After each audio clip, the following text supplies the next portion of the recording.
जिस दिन तुम मोमिन मर्दों और मोमिना औरतों को देखोगे कि इनके ईमान का नूर इनके आगे आगे और दाहिनी तरफ चल रहा होगा तो इनसे कहा जाएगा, तुमको बिशारत हो कि आज तुम्हारे लिए वो बाग हैं जिनके नीचे नहरें जारी हैं, इनमें हमेशा रहोगे, यही बड़ी कामयाबी है।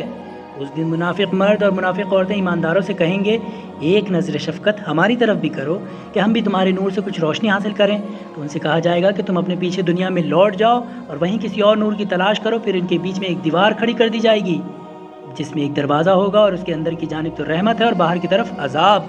तो मुनाफिकीन मोमिनीन से पुकार कर कहेंगे, क्यों भाई, क्या हम कभी तुम्हारे साथ न थे? तो मोमिनीन कहेंगे, थे तो ज़रूर, मगर तुमने तो खुद अपने आप को बला में डाला और हमारे हक़ में गर्दिशों के मुंतज़िर रहे और दीन में शक किया और तुम्हारी तमन्नाओं ने तुम्हें धोखे में रखा, यहाँ तक कि खुदा का हुक्म आ पहुँचा और एक बड़े दगाबाज शैतान ने खुदा के बारे में तुमको फ़रेब दिया। तो आज ना तुमसे कोई मुआवजा लिया जाएगा और ना काफिरों से। तुम सब का ठिकाना बस जहन्नम है।